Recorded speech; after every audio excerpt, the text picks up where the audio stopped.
Hi there, I'm Daniela, and in this video I will share some insights on selecting an autoinjector for an injectable drug product.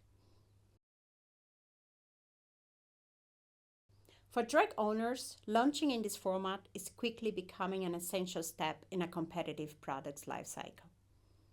All these owners need to answer the same question. How do we identify the best fit autoinjector for our injectable? There can be many different factors in that decision, but there are two main ones to focus on: patient needs and product profile. In the end, the right autoinjector for your product is the best device for your target patient. Certain disease attributes are critical to consider during device selection. For example, arthritic patients may need an autoinjector that can be used with compromised hands.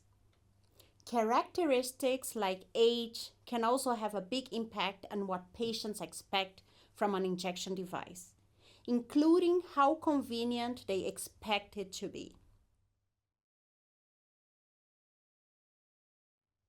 Then, there are several key features of your product profile to consider.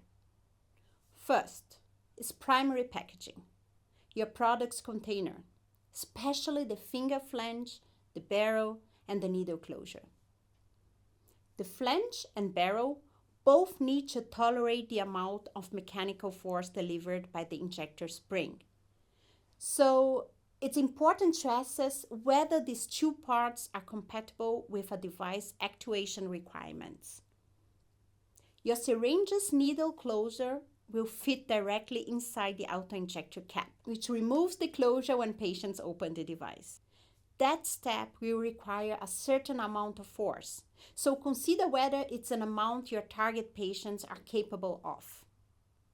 Then, it's important to factor in the fluid inside your primary container, your product itself.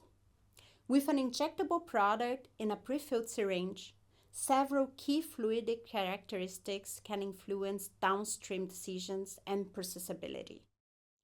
Product viscosity can determine the break, loose, and glide force an autoinjector must deliver and the syringe must sustain.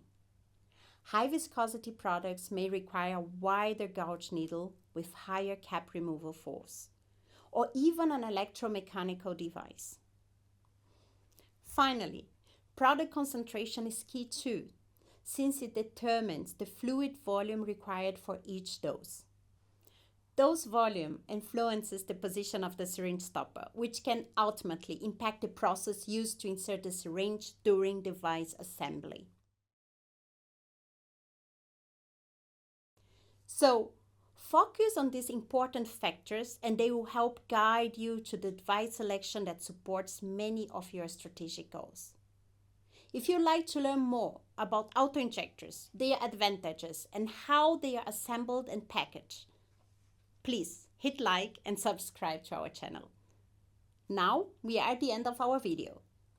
Don't forget to leave a like and subscribe for future videos. And if you'd like to learn more about this topic, check our website. More insights just like this are on the way. See you in our next video.